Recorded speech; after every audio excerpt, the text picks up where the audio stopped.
안녕하세요. 늘 유튜브를 통해서 영상만 시청하다가 내년 2월 아이의 출산으로 축하드립니다. 가게 살림에 큰 변화가 생길 예정이라서 조언을 구하고자 사연을 보냈습니다. 저는 사회생활을 본격적으로 시작한 시점부터 나름 저축을 잘해왔다고 생각하는데 인턴 기간 때부터 저축해가지고 학자금 대출을 청산. 이게 쉽지 않은데. 보통 저는 저 인턴이나 뭐 저런 신입사원 때는 쓸 수밖에 없지 않습니까? 그렇죠. 전 몇 번 얘기했지만 제가 그 아웃백 갔을 때 대학교 때 아웃백을 처음에 갔을 때 그 부담감 오마카세 파인다이닝 온 것 같은 그 부담감 있잖아요. 대학생 대학교 때 처음 가보셨어요? 아웃백을? 대학교 때 아주 무리해서 한번 갔었죠. 용돈의 몇십 프로가 날아가잖아요. 아웃백 가면. 예. 저는 그때 돈 벌고도 갔는데 이 돈 주고 이걸 이렇게 비싼 밥을 먹어? 막. 근데 그 신입사원 때 월급 받고 딱 갔을 때 똑같이 긁었을 때 그 기분이 아직도 선명하게 기억이 납니다. 이거 낼만한데? 약간 이런 느낌. 너무 부담스러워서 1년에 한 번 갈까 말까 해서 갑자기 이거 낼만한데? 이렇게 된 게 그 약간 신입사원에 뽕이 막 들어갈 때가 있는데 이분은 그런 것도 없이 그냥 입사 후부터 그냥 바로 갚아버리시고 결혼 전까지 70% 저축했습니다. 축하드립니다. 이렇게 해야 인생이 많이 바뀌기 시작하죠. 상여 성과급이 나올 때는 계획된 돈만 쓰고 최소 절반 이상은 저축했고요. 제 아내도 사회생활 하면서 결혼 전까지 60% 이상 저축했습니다. 서로 이게 경제관이 맞으니까 연애도 잘 되고 이게 알뜰히 저축도 하고 이제 결혼도 한 다음에 이제 임신까지 성공하신 케이스인 거죠. 탄탄대로 뭔가 너무 순탄한데?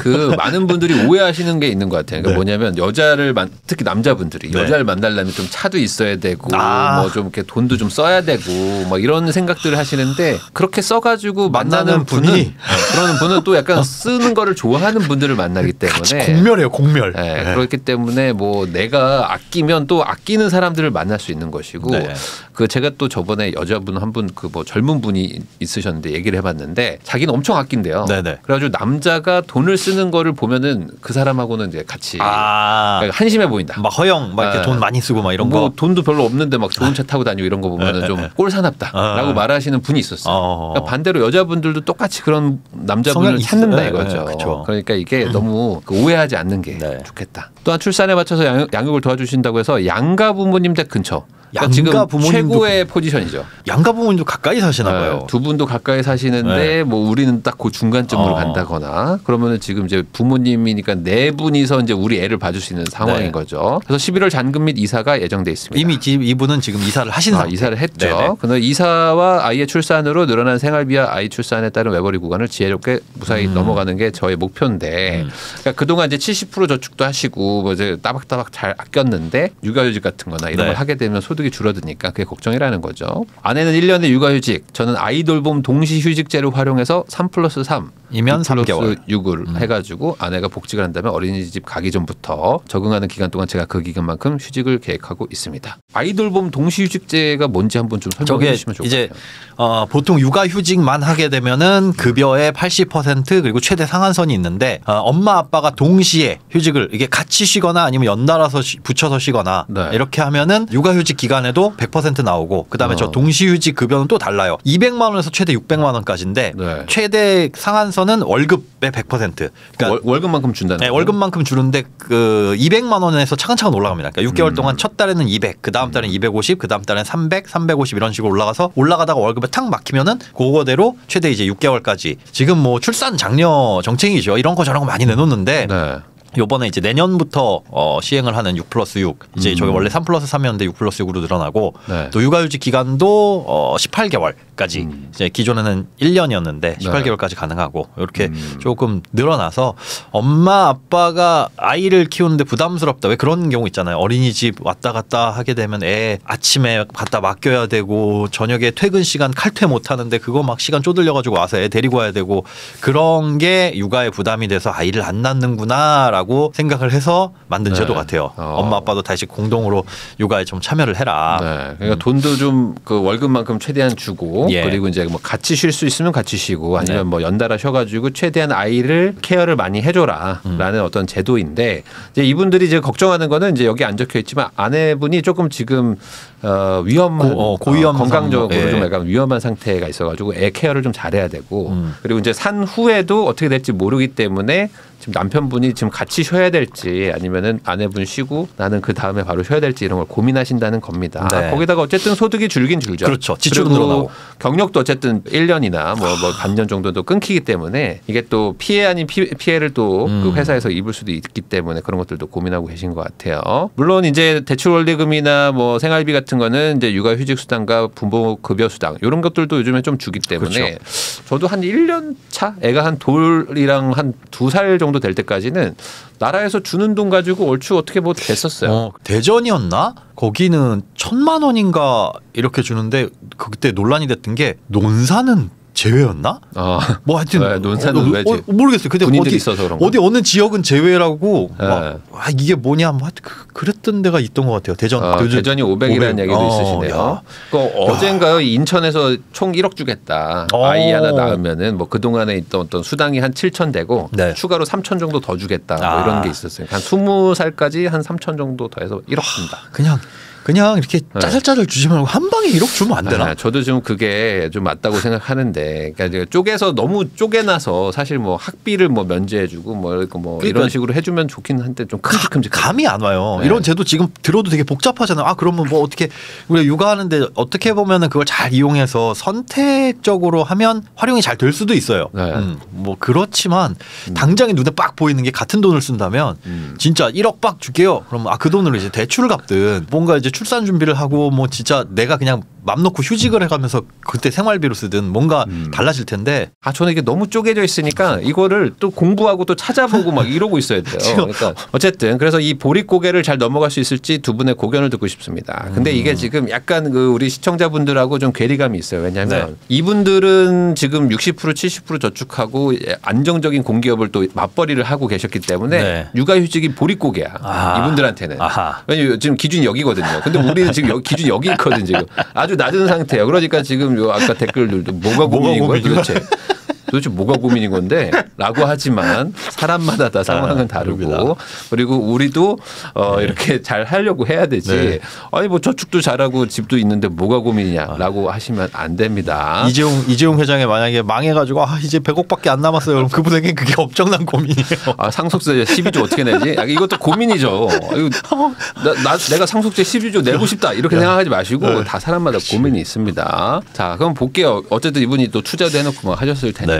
저축을 그러니까 한 분의 월급을 그냥 다 저축하시는 거예요. 그러네요. 네. 그리고 이제 지출은 이제 한 분의 급여 가지고만 사는 수준인데 공과금이 25만 원? 네. 공과금이 25만 원이면은 뭐 가스, 전기, 뭐 아파트 관리비 이런 거 다 포함해가지고. 근데 보험료가 이거 보면은 또 이게 안정지향형이신 분들이 또 이제 공기업 뭐 공무원도 많이 하시겠지만 너무 좀 과한 게 아닌가라는 생각이 저도 이제 드네요. 보험을 좀 뒷장에 나오는데 들여다봤는데 이제 아내분이 지금 아까 고위험 산모 이렇게 해가지고 병원 신세 지고 계시다고 하셨잖아요.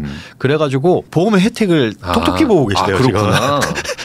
고위험 산모로 오히려 또 보험료를 입원하니까 또 입원 일당 뭐 이런 거 나오고 실손의료비도 당연히 나오고 그러니까 지금 보험료 내는 것보다 받는 게 훨씬 많다. 그래요? 그러면은 뭐 다행입니다. 나중에 조절하셔도 이제 뭐 이게 안타깝지만 어쨌든 보험료를 많이 내신 분들은 무언가 이제 사고가 터져야지 사실은 이득이긴 한데 어쨌든 뭐 받으셨다니까 다행인데 근데 이걸 또 이렇게 생각하시면 안 되지 않을까? 이렇게 한번 일이 일어나면 보험이 너무 좋다. 그래. 더 넣는 거지. 그거 지금 막 이게 젊은 친구들 중에 보험 되게 많이 가입하는 분들이 있어요. 그래서 왜 이렇게 보험을 많이 가입했어요? 그러니까 저희 어머니가 예전에 크게 아프셨는데 그때 보험의 혜택을 톡톡히 보셨어요. 하시는 분들 꽤 많거든요. 그럼 그렇게 톡톡히 봤으면 뭔가 보험사에 손해를 끼치고 내가 이렇게 뽕을 뽑은 거니까 그대로 우리 가족 다 가야 되는데 그걸 다시 다 밀어넣고 있어. 다시 넣어서 또 한 번 이렇게 다시 갚고 있어. 혜택을 볼 수 있지 않을까라고 생각하시는데 그거는 또 별개이기 때문에 이것도 한번 이번에 뭐 혜택 받은 건 좋지만 다시 한번 정리할 필요도 있을 것 같다. 사실 매년 400만 원 가까운 돈을 보험사에 내는 게 그럼 1년 10년이면 4천만 원인데 10년 동안 4천만 원 이상의 혜택을 보기가 쉽지 않을 수도 있거든요. 유류비 20에서 25만 원, 뭐 식비 50만 원, 경조사비 10만 원, 뭐 휴대폰 10만 원. 제가 최근에 어떤 분 만났는데 100원짜리도 있더라고요. 있어요. 100원짜리. 100원으로 1년 쓰는 거. 보니까 통신사를 옮겨야 되더라고요. 알뜰폰을 쓰는데 예를 들어 그 알뜰폰에서도 LG망, SK망 있잖아요. 근데 SK망 쪽으로 가는 건 없고 다 LG 아니면 KT 쪽으로 이전하는 이런 것들은 그런 이벤트 해가지고 막 1년에 100원. 그러니까 끌어오는 게 목적인 거죠.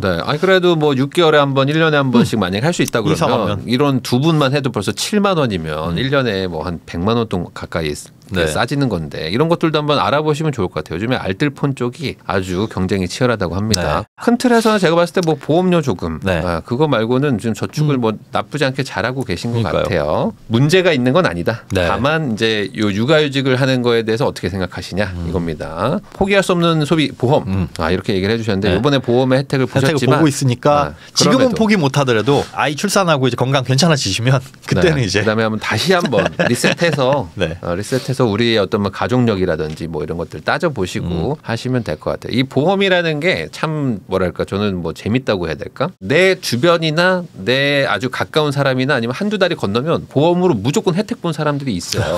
왜냐하면 이 보험이 사기는 아니잖아요. 그렇죠. 보험을 무조건 그 지급을 하는 그 약정이 있기 때문에 보험으로 혜택 보는 사람들이 많습니다. 네. 많긴 많죠. 그렇지만 보험으로 혜택 못 보는 사람들이 더 많기 때문에 그러니까 보험사도 돈을 벌고 유지하는 거 아니겠습니까? 그러니까 이게 내 주변이나 내가 어떤 혜택을 받았다고 해서 이걸 계속 더 많이 꾸준히 몇십 년간 부어야 된다. 이런 거는 아닙니다. 가입 중인 보장성 보험이 많이 있네요. 운전자도 있고. 그 종합 그러니까 다 합쳐진 게 저만큼인 거예요. 11만 원, 10만 원, 7만 원. 네. 되게 많이 꼼꼼하게 알아보고 적립보험료는 다 빼고 하셨다는데 네. 일단 운전자 보험 저런 것들이 한 5천 원, 6천 원 할 거거든요. 화재 보험이 뭐 주택 화재.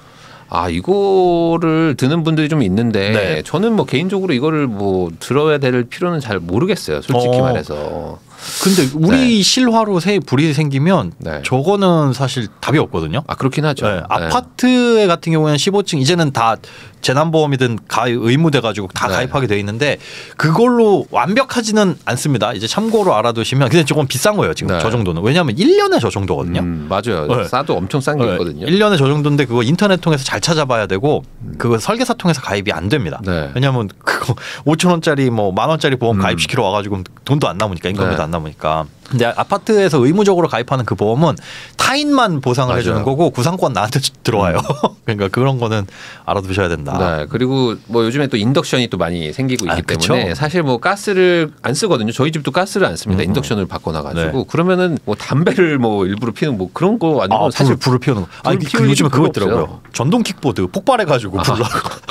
그거는 뭐 내 잘못이 아니지 않나? 중국산 이거 사가지고 폭발해버리고. 뭐 그럴 수도 있지만 제가 봤을 때는 뭐 이런 것들도 뭐 당연히 없으면 좀 불안하고 있으면 좋겠지만 확률상 내가 돈 뭐 그렇게 많이 저는 좀 혜택을 벌기가 쉽지 않다. 1년치 보험료인데 저 월로 들어가서 그러다 보니까 뭐 여기에 또 막 일상 배상 책임 보험 뭐 이런 것들도 막 이것저것 이것저것 막 붙잖아요. 그래서 뭐 혜택을 볼 수도 있겠지만 보험은 어쨌든 리스크 방어용이지 이게 뭐 돈 버는 건 전혀 절대 사고가 안 나면 사실 없어지는 돈이니까요. 네, 그래서 자산도 많으세요. 그러니까 이분들이 열심히 또 사신 거잖아요. 그래가지고 그 돈 모은 걸로 집도 사고 주택도 2개시네요. 그다음에 예금도 있고 적금 청약도 있고 대출도 있고 보증금도 있고 해가지고 한 2억 4천 정도. 야, 30대 초반에 저 정도의 30대 초반에 이 정도면은 나이스. 근데 이게 그 아까 말한 것처럼 입사하자마자부터 계속 또 대출 갚고 저축을 해왔기 때문에 한 1, 2년 차까지는 잘 차이가 안 나는데 5년, 10년 차 가기 시작하면 이렇게 벌어집니다. 엄청나게 벌어집니다. 그러니까. 지금 같은 동기인데 아마 순자산 2천만 원, 3천만 원 있는 분들도 많을 거예요. 한번 전화를 연결을 해가지고 한번 내용을 들어보겠습니다.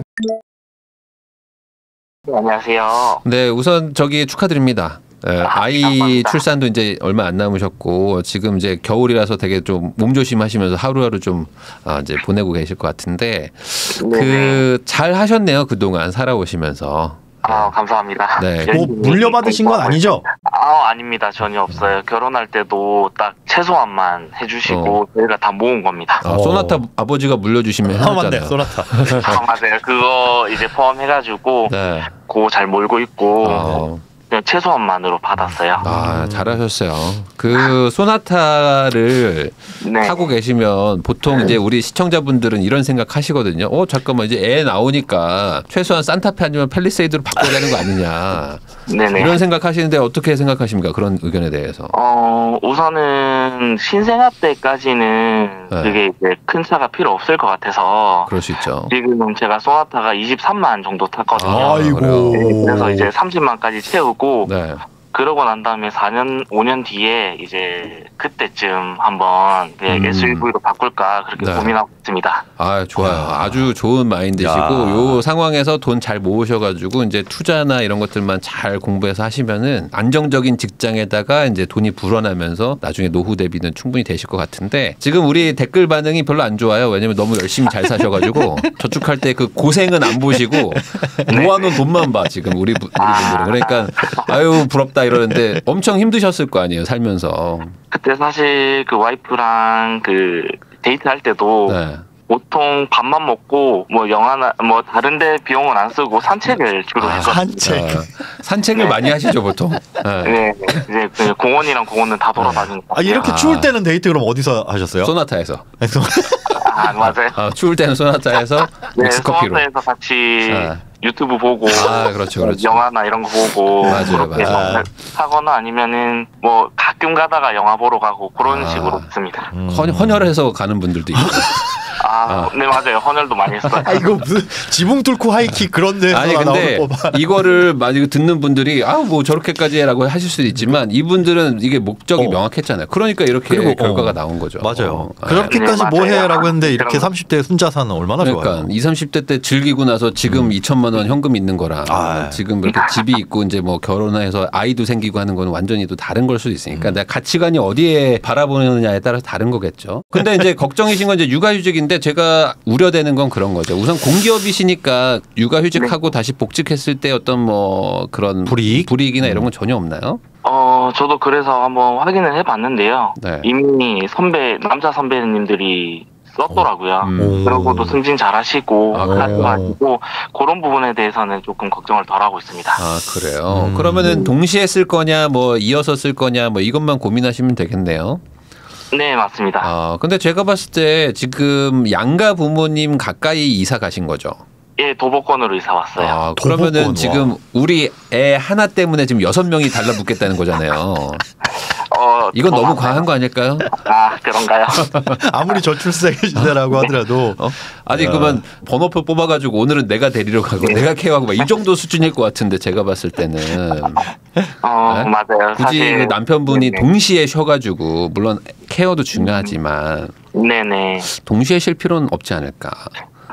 그럼 순차적으로 했을 때 그러면 1년 8개월 안에 딱 이거를 해야지 되더라고요. 네네네. 그럼 그거를 맞춰서 쓰는 게 낫다는 말씀이신 거죠? 제가 봤을 때는 동시에 쉬시면요. 예를 들어 이런 일이 일어날 수가 있어요. 집에 이제 아기가 이제 뭐 꼬물꼬물 이제 누워서 이제 목 가누고 있는데 옆에 아내분도 있고 장인 장모님 다 와 계신데 본인도 육아휴직으로 같이 있는 거죠. 야. 애가 낮잠 자면 우리 4명이서 우리 뭐 하지? 약간 이런 상황이 올 수도 있거든요.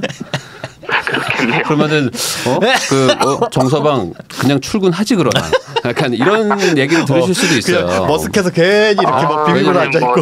집에서 뭐 이렇게 컴퓨터를 하거나 게임을 하거나 뭐 이러실 수도 없는 상황이거든요. 그럼요. 그럼 뭐 바닥을 닦을 수도 없고 애매한 상황이 올 수 있어요. 지금 너무 많은 분들이 지금 대기하고 있다. 지금 우리 아이를 위해서. 그러니까 같이 쉬실 필요는 없을 것 같고 한 분이 이제 댓글 달아주셨는데 지금 그 얘기 제 얘기 같아요. 애가 자는데 장모님과 모든 가족이 다 같이 있다고 하거든요. 그러니까 뻘쭘해. 내가 우리 애를 보러 왔다가 어느 순간 장인 장모님하고 커피 마시고 있어야 되는 상황이 올 수 있거든요. 좀 같이 쉬지 않는 것도 괜찮지 않을까. 네네. 그러면은 와이프 먼저 쉬게 하고 1년 정도 뒤에 제가 이제 하는 부분으로 한번 계획을 그런 거 한번 생각해 보시면 될 것 같고 뭐 그 나머지는 크게 걱정 없고 이제 보험이 조금 좀 세긴 센데 물론 혜택을 보셨다니까 다행이긴 한데 이것도 한번 좀 고민 한번 해보시는 게 어떨지. 네. 보험료가 지금 조금 많이 나오긴 하는데 그 부분에 대해서도 지금 실비나 이런 부분은 놔두고 뭐 종합보험 같은 경우에는 지금 혜택 보고 있는 부분까지는 살려놔야 될 것 같고 그 이후에나 조금 고민하려고 하고 있거든요. 지금 뭐 고위험군이라고 하셨는데 태아보험에서 그걸 좀 이렇게 혜택 받는 게 있나요? 예, 태아에 저희 그 산모특약에 입원비가 나오는데 그게 7일까지는 3일까지는 하루에 2만 원, 그 4일째부터는 하루에 4만 원씩 나오고 있어서 그 부분이 조금 많이 도움이 되고 있거든요. 그렇군요. 돈 좀 뽑았네요, 저. 네, 그러면 이제 소장님 그거 얘기 하나만 해주세요. 왜냐면 저는 태아보험을 안 들었었는데 다행히 큰 문제가 없었는데 아이들. 이게 7.7만 원이면 1년에 100만 원 아닙니까? 그렇죠. 이게 근데 왜 비싼지 들여다보면 아이들 영유아 위험률이 높아가지고 실비 특약 자체가 비싸더라고요. 아이가 아플 수도 있으니까. 네, 아이가 태어나자마자 그 인큐베이터 들어갈 수도 있고 그러면 보험사 안 받아주잖아요. 네. 그러니까 가입하지 마세요라고 했다가 혹시나 아이가 이제 영유아 때 치료가 필요한 질병이 이렇게 생기면 그건 참 뭐라고 할 말이 없더라고요. 그럼 예를 들어 뭐 한두 살까지 애가 건강하게 잘 크면 어떻게 해야 돼요? 그럼 이제 보험료가 줄어요. 왜냐하면 그 안에 한두 살까지만 해주는 특약들도 있어요. 엄청 많이 있구나. 그때까지만 뭐 1년까지만 보험료 받고 그러니까 한 3, 4살 정도부터 싸지더라고요. 많이. 남편 아내분 둘 다 운전자 보험도 있는데 차가 한 대면은 맞아요. 그거 이제 정리하려고 이게 이제 하다가 그 갑자기 입원하는 바람에 저희도 정신없이 지금 흘러가고 있었던 부분이었거든요. 네. 운전자 보험은 정리를 하시고 자동차 보험에는 특약으로 넣으시면 1년에 2만 원입니다. 1년에 2만 원, 3만 원 두 분 다 보장받는 거. 자동차 보험에다가 특약을 넣는 걸로. 따로 운전자 하지 마시고. 네네. 그다음에 화재보험 차라리 인덕션으로 바꾸시는 거 어떻습니까? 인덕션으로 바꾸고 지금 이 부분에 대해서 그 어제 소장님하고는 말씀 나눈 게 그 이전 아파트에 화재보험이 아직 들어가 있거든요. 다른 특약은 다 빼고 이제 누수 부분만 남겨놓은 상태거든요. 누수. 네, 그거는 저희가 안 살아도 그 누수 부분은 그 보험으로 그 보장을 받을 수 있다 해가지고 6개월 정도만 유지했다가 내년 봄쯤에 해지할 예정으로 있거든요. 맞아요. 저도 누수 때문에 집 많이 고쳐주고 지금도 하나 고쳐주고 있는데 이게 한 15년, 20년 되면은 누수들이 막 생기긴 해요. 그리고 이제 문제가 이제 우리 집만 고치는 게 아니라 이제 밑에 집까지 고쳐줘야 되니까 뭐 그런 것들 생각하면은 뭐 걱정되시면은 뭐 그 정도는 해도 되지 않을까. 왜냐면 다른 거를 잘 아끼고 계시기 때문에. 혹시 마지막으로 질문 같은 거 있으실까요? 하나 궁금한 게 저희가 이제 향후 계획을 고민하고 있는데 갑자기 이제 신생아 특별공급이라는 게 생겼잖아요. 대출. 네, 그런 부분 때문에 지금 고민을 하고 있거든요. 원래는 저희가 이거를 더 모으고 지금 이사한 집도 좀 그 안정권으로 들어오고 조금 상승하게 되면 원룸 통매매나 아니면 상가주택 이런 쪽으로 그다음에 수익형 부동산으로 가려고 계획을 하고 있었다가 갑자기 이제 신생아 특공이 나오면서 이거를 활용하는 게 좋을지 그런 고민이 생기더라고요. 저는 두 분이 우선 안정적인 직장을 가지고 계시고 나이도 젊기 때문에 저는 수익형 부동산으로 가는 건 별로 당장은 뭐 별로 권하고 싶지는 않고 수익형으로 월세를 아무리 많이 받아도 나중에 어떤 시세 상승이나 이런 것들을 따져보면 좀 적을 확률이 높거든요.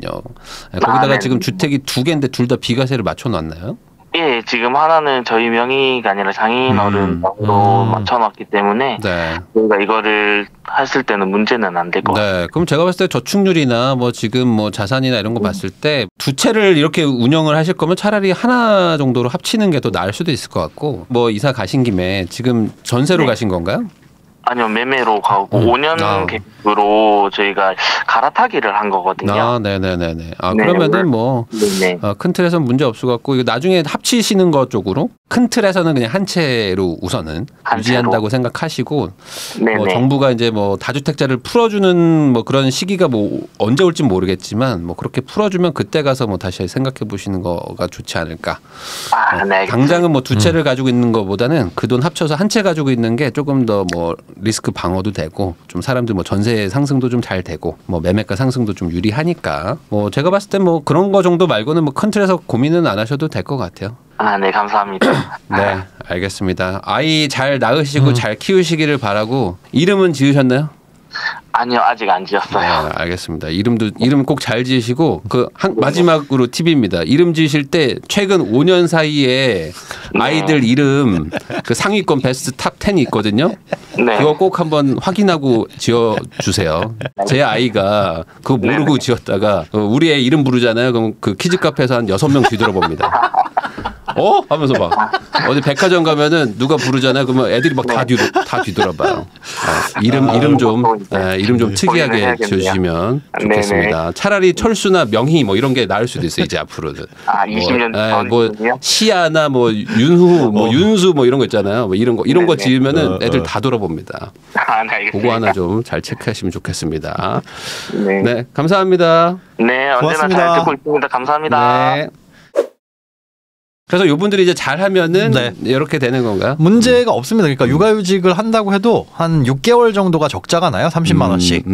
뭐 이제 가정은 아이 태어나서 20% 정도 지출이 늘어난다. 그리고 1년 육아휴직하면서 아내 그 6개월 이렇게 플러스했을 때 살짝 마이너스인데 사실 워낙 적게 쓰시니까. 그리고 이제 여기서 말씀을 안 해주셨는데 내년에 승진이 예정돼 있대요. 그러면 월급이 또 50만 원 늘어날 건데 그것도 포함 안 시켰거든요. 그러니까 그것까지 하게 되면 이분이 걱정하시는 보릿고개 절대 없습니다. 네, 보릿고개는 아니다. 아니다. 다른 사람들의 보릿고개 봤을 때는 이거는 보릿고개도 아니다. 아유, 보릿고개 다만 그렇게 된 거는 그동안 열심히 잘 살아왔기 때문이다. 이렇게 정리할 수 있겠습니다.